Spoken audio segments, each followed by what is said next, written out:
जय माँ शक्ति, जय माँ काली। किनको लगता है पितृदोष? वीडियो डालने के उपरांत भी माताएं आ रही हैं, पिता आ रहे हैं, बच्चे आ रहे हैं और पूछ रहे हैं कि क्या उन्हें पितृदोष है, किन्हीं ने कह दिया है। तो आज मैं खुलकर बतलाने जा रही हूँ कि पितृदोष किन्हें लगता है। तो वीडियो अगर थोड़ा लंबा भी हो जाए तो देखिएगा, वैसे मैं प्रयास करूंगी कि थोड़े ही समय में बतला दूं। तो पितृदोष किनको लगता है? व्यवहारिक में, व्यवहारिक जगत में कुंडली से मैं बतला चुकी हूँ कि जिनका सूर्य सही नहीं है, दसम भाव में सूर्य है अथवा दसम भाव के स्वामी व्यय भाव में है, अगर लग्नेश नीच के हैं और उसके साथ निम्न के सूर्य बैठे हैं, तब पितृदोष लगता है। लेकिन वो ऐसा क्या करते हैं, जगत में ऐसा क्या करते हैं कि उन्हें पितृदोष लगता है? और यह पितृदोष सिर्फ इस जन्म का नहीं होता, बल्कि जन्म जन्मांतर का होता है, कई जन्मों का होता है। कुछ पितर कई जन्मों से भटक रहे होते हैं, कुछ पितर तत्काल में गए होते हैं, और यही नहीं, जीवित पितर के भी दोष जब लगते हैं तो वह भी पितर दोष हो जाता है। तो आज हम आपको एक एक करके बतलाएंगे। जो पहले के जन्मों में जो पितर हैं, जो जा चुके हैं, यह जरूरी नहीं कि उनका जन्म हो गया हो, वो भटक रहे होंगे कहीं भी, कहीं ब्रह्मांड में, उन्हें मुक्ति नहीं मिली होगी। तो उनकी जो संतानें हैं, बहुत संभव है कि उन्हें पीड़ा दी हो, जाने अनजाने उन्होंने कुछ ऐसा किया हो कि उनका मन क्रोधित हो गया हो। और वो पिता है, वो माता है, वो कभी अपने संतानों को सजा नहीं देना चाहते, बद्दुआ नहीं देना चाहते, लेकिन उनकी आत्मा में जो लग जाती है वह मिटता नहीं है, वो संस्कार रूप में जमा हो जाता है, और वही फिर आपके आगे के जन्मों में भी उस दोष को आप भुगतते रहते हैं। और जो तत्काल पितर हो गए, जो आपके पिता हो गए, तो आपने भी अपने पिता के साथ कुछ ऐसा किया होगा जाने अनजाने। उन्होंने कभी आपको श्राप नहीं दिया, कभी अभिशाप नहीं दिया, लेकिन उनकी आत्मा में जो दुख पहुंचा वो संस्कार रूप में कहीं भी अंदर जमा हो गया है, और जब वो नहीं रहेंगे तब वही दुख, वही कष्ट आपको सताएगा। तो इसलिए मैंने वीडियो डाला है कि जीवित पिता को कैसे दीर्घायु करें, जीवित पिता के साथ आप क्या व्यवहार करेंगे। ये तो हो गया पितर की बात। ऐसा अगर माता के साथ भी करेंगे तब मातृदोष लगेगा। लेकिन क्या इसके अलावे भी और कोई कारण है जिसके कारण पितर दोष लगता है? इसके कारण अनेक हैं। आज मैं खुलकर आपको बतलाने जा रही हूँ। दुनिया में व्यभिचार बढ़ गया है, इस व्यभिचार के कारण भी पितृदोष लगता है। उन्हें लगता है जो व्यभिचार करते हैं। तो पितृदोष के और भी कारण है।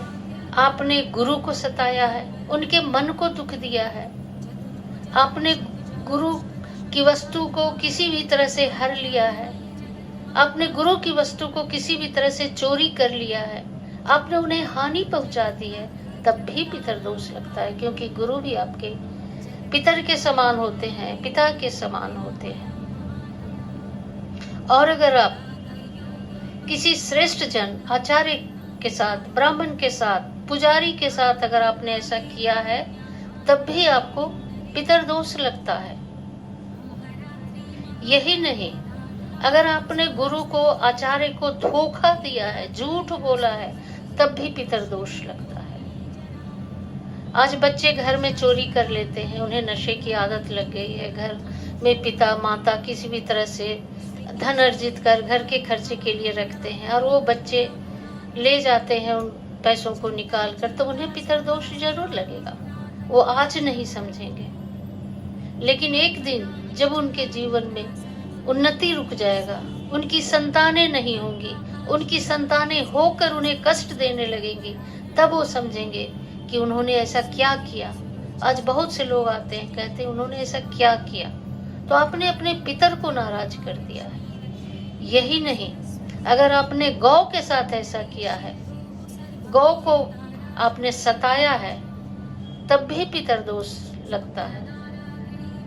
आपने किसी भी डॉग को अपने घर में पालतू बना लिया है और आपने उसे किसी भी कारण से मार दिया है तो भी दोष लगता है। और यही नहीं, अगर आपने किसी श्रेष्ठ व्यक्ति से मैथुन कर लिया है, व्यभिचार कर लिया है, तब भी पितरदोष लगता है। पितरदोष क्या होता है? सिर्फ पिता नहीं, आत्मा जो है ब्रह्मांड में आपसे जुड़े हुए, अगर आपने उनके साथ कुछ गलत किया है तब आपको पितरदोष लगता है। किसी ने अपने श्रेष्ठ रिश्ते को, मामी को, चाची को, भाभी को या किसी भी और महिला के साथ आपने अनाचार किया है, उसकी सहमति से भी अगर आपने मैथुन किया है तब भी आपको पितरदोष लगेगा।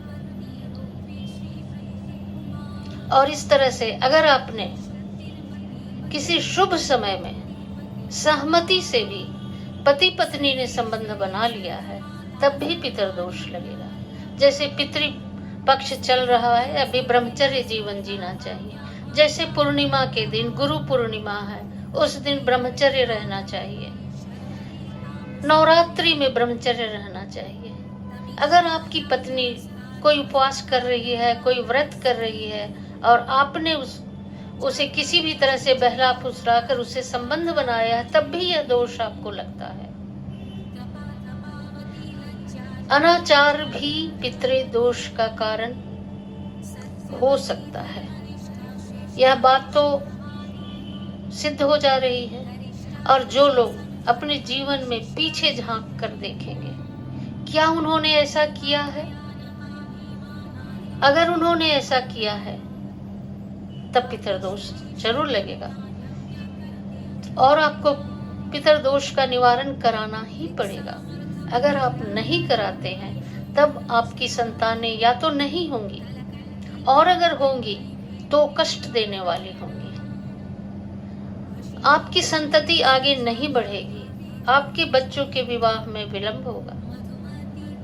तो आप पीछे जाएं और पीछे झांक कर देखें कि क्या आपने ऐसा किया है।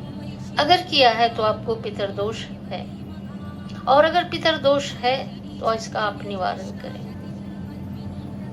जैसे कि श्रेष्ठ जनों को भोजन कराएं, यथाशक्ति अन्न और वस्त्र और का दान करें, उनकी आत्मा को तृप्त करें, विशेष विशेष आयोजनों पर उन्हें भोजन कराएं, जरूरतमंदों को दान दें, पितृपक्ष में ब्राह्मणों को भोजन कराएं, उन्हें यथाशक्ति दान दें। और अगर महिलाओं के कारण ऐसा दोष लगा है, आपने अनाचार किया है, आपने व्यभिचार किया है, उनकी सहमति से भी अगर आपने गलत किया है जो आपके रिश्ते में श्रेष्ठ होती हैं, तो भी पितरदोष लग गया है। ऐसी स्थिति में आप किसी वृद्धा की सेवा करें, उन्हें इलाज करवाएं, उन्हें अस्पताल पहुंचाएं, उनके इलाज के खर्चे उठाएं, यथाशक्ति उठाएं। कोई जरूरी नहीं कि पूरा खर्चा उठाएं। आपके पास नहीं है तो आप कहां से उठाएंगे पूरा? तो जितना आपसे संभव वो खर्च उठाएं। गरीब कन्याओं का दान करें, कन्यादान करें, उनका विवाह करवाएं। अपने हिसाब से यथाशक्ति जितनी आप में क्षमताएं हो उस तरह से आप कन्या विवाह कराएं और शिव की शरण में रहें, महादेव की शरण में रहें। और हर बार जो आप प्रक्रिया करते हैं आप उनसे क्षमा मांगे कि हमारे से जो गलती हो गई है पूर्वजों के समक्ष या इस संसार में अभी जीवित लोगों के पास, वो क्षमा कर दें, उन्हें इस दुख से छुटकारा दिला दें। ऐसा करने से आपके पितरदोष जरूर दूर हो जाएंगे, आपकी संतति बढ़ने लगेगी, घर में वैवाहिक कार्यक्रम भी होने लगेंगी, संतानें भी अच्छी होने लगेंगी। तो आपको यह जानकारी कैसी लगी जरूर बताएंगे और ऐसी जानकारियों के लिए आप मेरे साथ जुड़े रहें। जुड़े रहने के लिए आप वीडियो को वॉच करें, शेयर करें, लाइक करें और कुछ कमेंट जरूर करें। ओम नमः शिवाय कमेंट जरूर कर दें, ओम पितृभ्यो नमः कर दें। और जो नए हैं इस चैनल पे देख रहे हैं वो सब्सक्राइब करके बेल आइकन को दबा दें।